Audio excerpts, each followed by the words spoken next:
Hello engineers, आपसे स्वागत है सिविल गुरुजी सिविल इंजीनियर ट्रेनिंग इंस्टीट्यूट में। मैं हूं corporate training engineer Pankaj Kumar और आप देख रहे हैं सिविल गुरुजी, जहां सिविल इंजीनियर के करियर की बात होती है। एक सिविल इंजीनियर अपने करियर को कैसे इनहेंस कर सकता है। आज हमारे ट्रेनिंग इंजीनियर्स आएंगे और पर्टिकुलर टॉपिक के बारे में आपको डिटेल में बताएंगे, तो बने रहिए मेरे साथ वीडियो के लास्ट तक, आपको भी बहुत कुछ सीखने के लिए मिलेगा। तो इंजीनियर्स, आप भी अगर इसी तरह से ऑनसाइट ट्रेनिंग करना चाहते हैं तो ज्वाइन करिए सिविल गुरुजी के प्लेटफॉर्म को। कॉल लगाइए 9111001233 पर और पता करें अपने सपनों की जॉब कैसे पा सकते हैं। इंजीनियर्स, बिना देर किए हुए कॉल लगाइए, क्योंकि हमारे पास सीट लिमिटेड होता है। अगर आपने देर कर दिया तो आपको नेक्स्ट मंथ के लिए इंतजार करना पड़ेगा। तो इंजीनियर्स, बिना देर किए हुए आइए वीडियो को स्टार्ट करते हैं। Good afternoon friends, my name is Nilesh Kumar. I am from Godda, Jharkhand. आज का टॉपिक है हमारा रिजिड पेमेंट के बारे में। तो पिछले क्लास में हम लोगों ने देखा था कि फ्लेक्सिबल पेमेंट के बारे में, उसमें हम लोगों ने उनके टाइप्स ऑफ लेयर के बारे में चर्चा किया था, और आज हम करेंगे रिजिड पेमेंट के बारे में। तो रिजिड पेमेंट में भी आज हम लोग जनरली लेयर्स के बारे में डिस्कस करेंगे, और रिजिड पेमेंट में क्या क्या और एक्स्ट्रा चीज़ें आती है उसके बारे में भी आज हम लोग डिस्कस करेंगे। तो हमारा जैसे आज का टॉपिक है रिजिड पेमेंट, इसके बारे में हम आज लेयर्स के बारे में डिस्कस कर रहे हैं।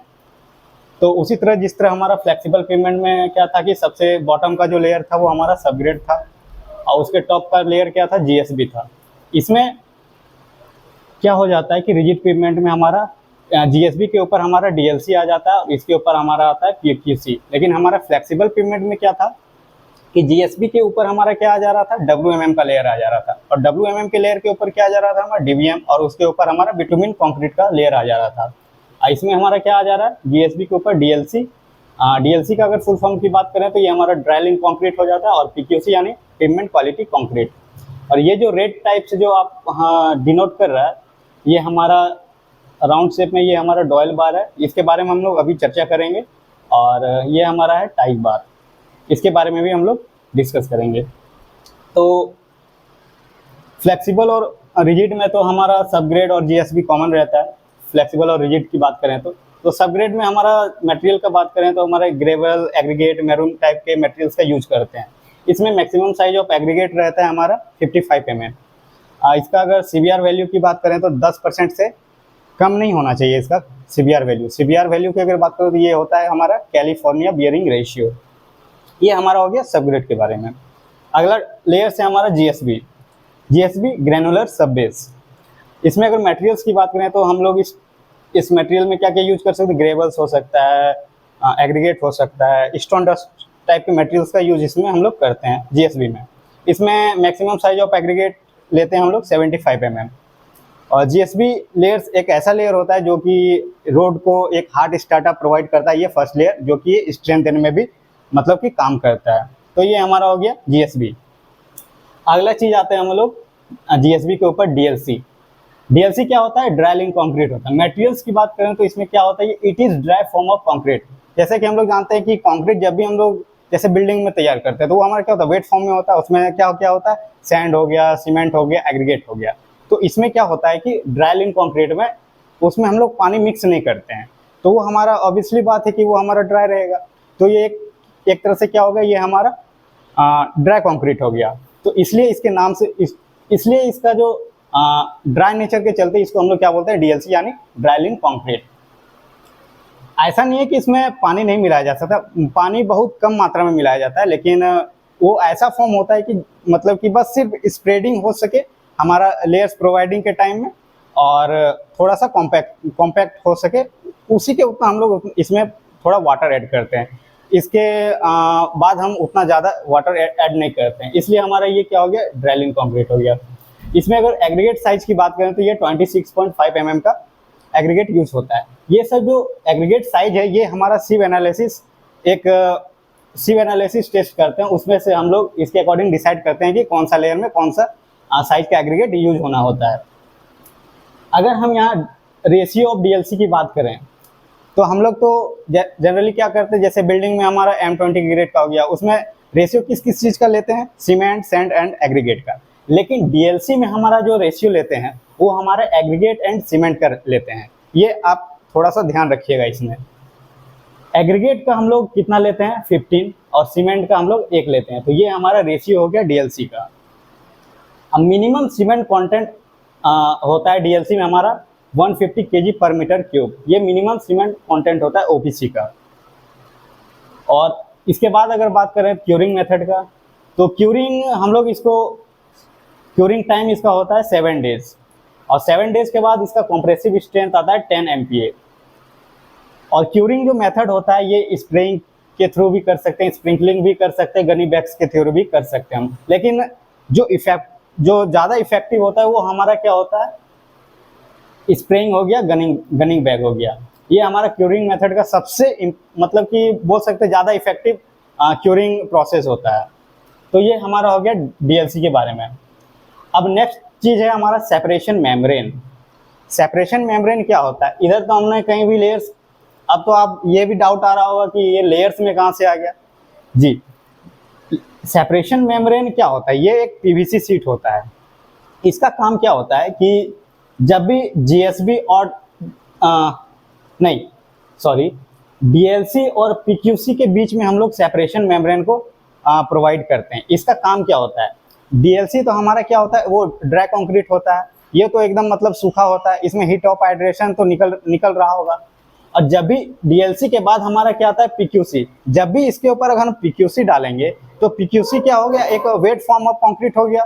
उसका जो वाटर रहता है उस वाटर को ये हमारा DLC एब्जॉर्ब ना कर ले, उसके वाटर कंटेंट को मतलब कि खराब ना कर दे, उसका जो वाटर सीमेंट रेशियो होता है वो मतलब DLC हमारा एब्जॉर्ब ना कर ले। इसके लिए हम लोग क्या करते हैं, इन दोनों के बीच में हम लोग सेपरेशन मेम्ब्रेन प्रोवाइड करते हैं। सेपरेशन मेम्ब्रेन क्या होता है, ये मतलब कि जनरली हम लोग वाटर सीमेंट रेशियो जो होता है हमारा PQC का, उसको ये मतलब कि DLC एब्जॉर्ब जो करेगा उससे हमको बस ये बचाता है। ये PVC शीट होता है, इसका जो थिकनेस की अगर बात करें तो ये 125 माइक्रोन का होता है। ओवरलैपिंग क्या हो गया, जैसे कि ऐसा तो नहीं है ना कि हमारा कि जो भी सीट है वो मतलब कि जहाँ तक मेरा रोड बनेगा वहाँ तक मेरा इसका लेंथ पूरी ही जाएगा, वैसा कोई बात नहीं है। ये कहीं ना कहीं तो ख़त्म होगा ही। तो जहाँ पे ख़त्म होगा तो जो हमारा PVC सीट है उसका जो दूसरे PVC सीट के साथ जब ओवरलैपिंग करते हैं तो उसका जो लैपिंग लेंथ जिस तरह हम देते हैं तो उसका हम लोग देते हैं 300 mm में। उसका जो लेंथ रहता है वो हम लोग PVC 1 टू PVC 2 के बीच जो ओवरलैप करेंगे वो हमारा लेंथ डिस्टेंस कितना रहेगा, 300 mm के बीच रहेगा। और 300 mm मतलब प्रोवाइड करने के बाद इसके बाद क्या कर देते हैं, टेपिंग, ताकि वो मतलब घसके नहीं इधर उधर, जो लेबर वर्क जो होता है ना तो उसके बीच में क्या कर सकता है अच्छे से मतलब कि वो मतलब चिपके रहेगा, इसलिए इधर उधर जाएगा नहीं, इसलिए हम लोग उसको में टेपिंग कर देते हैं। तो ये हमारा हो गया सेपरेशन मेम्ब्रेन की बात। नेक्स्ट लेयर की बात करें तो हमारा आता है PQC। PQC क्या होता है हमारा, pigment quality concrete. It is the top layer of rigid pigment. नाम से ही पता चल रहा है कि हमारा रिजिड पिगमेंट का जो टॉप लेयर होता है वो हमारा क्या होता है, PQC होता है। इसमें अगर मटेरियल्स की बात करें तो क्या हो सकता है, ये कंक्रीट है। कंक्रीट मतलब सीमेंट, सैंड, एग्रीगेट, ये हमारा कंक्रीट का ये होता है, मटेरियल्स इसमें यूज करते हैं। हमारा जो मटेरियल का जो ग्रेड रहेगा इसमें कंक्रीट का, ये जनरली M30 M40 का ही यूज करते हैं हम लोग PQC के लिए। इसमें मैक्सिमम साइज ऑफ एग्रीगेट की बात करें तो इसका एग्रीगेट का साइज मैक्सिमम होता है 31.5 mm। क्यूरिंग टाइम, क्यूरिंग इसको कब तक करना है, 28 डेज तक। इसके बाद आफ्टर 28 डेज तक इसका कॉम्प्रेसिव स्ट्रेंथ कहाँ तक आ जाता है, 4.01 टू 4.29 MPa तक इसका कॉम्प्रेसिव स्ट्रेंथ पहुंच जाता है। क्यूरिंग टाइम इसका कितना करते हैं हम लोग, 28 डेज तक, ये बात याद रखिएगा। क्यूरिंग मेथड की बात क्यूरिंग मेथड की बात करें हम PQC के लिए तो हमारा क्या होता है, क्यूरिंग कंपाउंड। ये क्या है हमारा, एल्यूमिनाइज्ड क्यूरिंग कंपाउंड। इसको हम लोग ऐसे प्रोवाइड करते हैं जैसे कि जब हमारा PQC की लेयर जब कास्ट हो रहा होगा तो उसके कुछ घंटों बाद क्या होता है कि जब कंक्रीट में तो वाटर है, अगर हम डायरेक्ट वाटर का ही अगर हम वहाँ पे क्यूरिंग करने लगे तो क्या हो जाएगा हमारा, वो मतलब ओवर मतलब वाटर हो जाएगा, जिसके चलते क्या हो जाएगा, मेरा वाटर सीमेंट रेशियो उसका बिगड़ जाएगा पूरा, मतलब कि PQC के कंक्रीट का। तो इसलिए हम लोग क्या करते हैं उस जगह पे क्यूरिंग करने के पहले उसमें क्या करते हैं, एल्यूमिनाइज्ड क्यूरिंग कंपाउंड का यूज करते हैं क्यूरिंग के मतलब फर्स्ट स्टेप में। कंक्रीट में जो भी वाटर सीमेंट रेशियो होता है उस चीज को वो बिगाड़ न दे, मतलब इवेपोरेशन के चलते, इसलिए हम लोग यहाँ पे क्यूरिंग कंपाउंड का यूज करते हैं। इस क्यूरिंग कंपाउंड का नाम होता है एल्यूमिनाइज्ड क्यूरिंग कंपाउंड। और नेक्स्ट क्यूरिंग मेथड का बात करें तो ये स्प्रेइंग भी कर सकते हैं, स्प्रिंकलिंग भी कर सकते हैं, गनी बैग्स के थ्रू भी हम लोग कर सकते हैं। और नेक्स्ट हमारा आता है पॉन्डिंग। पॉन्डिंग के थ्रू भी हम कर सकते हैं। इसमें पॉन्डिंग बोल सकते हैं तो इफेक्टिव रहता है। अब नेक्स्ट आता है, ये तो हमारा हो गया टाइप्स ऑफ लेयर के बारे में, मतलब रिजिड पिगमेंट के जितने भी लेयर्स हैं उनके बारे में हम लोग तो डिस्कस कर लिए। लेकिन रिजिड पिगमेंट में क्या होता है कि जब भी हम लोग पीक्यूसी का लेयर करते हैं तो हम लोग वहाँ पे डॉयल बार और टाई बार का यूज करते हैं। तो डॉयल बार के बारे में हम लोग जानते हैं, इट इज ए प्लेन बार, ये प्लेन बार होता है। इसका जो यील्ड स्ट्रेंथ होता है वो 240 एम्पियर तक होता है। इसे कहाँ प्रोवाइड करेंगे, देखिए ये हमारा मान के चलिए एक स्लैब है, ये जो लॉन्गिट्यूडनल डायरेक्शन में जो जा रहा है इसको हम लोग बोलते हैं लॉन्गिट्यूडनल जॉइंट्स, और ये जो हॉरिजॉन्टली जा रहा है इसको हम लोग बोलते हैं कॉन्ट्रैक्शन जॉइंट। तो ये डॉयल बार्स है, हमेशा कॉन्ट्रैक्शन जॉइंट के अलोंग ही प्रोवाइड किया जाता है, प्रोवाइड्स इन कॉन्ट्रैक्शन जॉइंट। और ये कॉन्ट्रैक्शन जॉइंट हम लोग स्लैब में कहाँ देते हैं, 4 मीटर की डिस्टेंस पे हम लोग हर एक कॉन्ट्रैक्शन जॉइंट प्रोवाइड करते हैं। तो कॉन्ट्रैक्शन जॉइंट में ही हमारा क्या होगा, डॉयल बार प्रोवाइड होगा। अगर देख लीजिए थिकनेस ऑफ पीक्यूसी, अगर हमारा पीक्यूसी का थिकनेस हमारा 250 mm रहेगा तो हम लोग डॉयल बार का जो डाया यूज करेंगे वो 30 mm का यूज करेंगे। और इसका लेंथ की बात करें तो ये हमारा 450 mm तक का इसका लेंथ होगा। और अगर इसके स्पेसिंग की बात करें, एक मतलब सेंटर टू सेंटर डॉयल बार का इसका मिनिमम स्पेसिंग होना चाहिए 300 mm। और वहीं अगर हमारा पीक्यूसी का थिकनेस 300 mm हो जाएगा तो हम लोग 38 डाया का डॉयल बार यूज करेंगे। इसका लेंथ हो जाएगा हमारा 500 और स्पेसिंग हमारा सिमिलरली 300 ही रहेगा। अगर हमारा पीक्यूसी का थिकनेस हमारा बढ़ जाता है 350 mm तो हम लोग उस टाइम में 38 mm डाया का ही यूज करेंगे डॉयल बार, और उसका जो लेंथ सेम रहेगा 500 एंड स्पेसिंग भी हमारा 300 रहेगा। तो ये हमारा हो गया डॉयल बार के बारे में। नेक्स्ट आता है हमारा टाइज बार। टाई बार क्या होता है, इट इज ए डिफॉर्म बार, जो कि हम लोग जनरली बिल्डिंग में भी यूज करते हैं, जो कि मार्केट में इजिली अवेलेबल रहता है। ये हमारा डिफॉर्म बार होता है। प्रोवाइड्स इन लॉन्गिट्यूडनल जॉइंट्स, जैसे कि आप इस पिक्चर के थ्रू आप समझ सकते हैं, लॉन्गिट्यूडनल जॉइंट्स में जो भी बार लगे हुए हैं इस तरह से हम लोग टाई बार प्रोवाइड करते हैं, और कॉन्ट्रैक्शन जॉइंट के अलोंग जो लगा हुआ है ये हमारा डॉयल बार है। तो इस पिक्चर के थ्रू आप समझ सकते हैं। प्रोवाइड्स इन लॉन्गिट्यूडनल जॉइंट्स, मतलब यहाँ लॉन्गिट्यूडनल जॉइंट्स के अलोंग जो लगा हुआ है वो हमारा क्या हो गया, टाई बार लगता है। और टाई बार का अगर हम लोग देखें तो कितना लेंथ पे प्रोवाइड करते हैं, कितना उसका मतलब कौन सा डाया का बार यूज करते हैं वो हम लोग देखते हैं इस टेबल के हेल्प से। अगर थिकनेस ऑफ पीक्यूसी हमारा 250 mm रहेगा तो उस केस में हम लोग क्या करेंगे, टाई बार का जो डाया रहेगा वो हमारा 12 mm रहेगा, और उसका लेंथ की अगर बात करें तो वो 640 mm का इसका लेंथ होगा। अगर स्पेसिंग की बात करें तो हमारा 720 इसका स्पेसिंग होगा। अगर वहीं हमारा पीक्यूसी का अगर थिकनेस 300 mm है तो उस कंडीशन में हम लोग क्या करते हैं, या तो हम 12 mm डाया का यूज करेंगे, या तो हमारा ये डाया यूज कर सकते हैं हम लोग 16 mm का भी डाया यूज कर सकते हैं। कब, जब हमारा पीक्यूसी का थिकनेस हमारा 300 mm रहेगा। अगर लेंथ के लिए बात करें तो अगर हम 12 mm का डाया प्रोवाइड कर रहे हैं तो उसके लिए लेंथ हम लोग लेंगे 580, और जब हम अगर 16 mm डाया का यूज कर रहे हैं बार तो हमारा लेंथ हो जाएगा 720। और वहीं अगर हम स्पेसिंग की अगर बात करें तो अगर 12 mm डाया का यूज कर रहे हैं बार तो हमारा स्पेसिंग हो जाएगा 600 mm, और अगर हम वहीं 16 mm डाया का बार यूज करें तो हमारा स्पेसिंग हो जाएगा 1060 mm।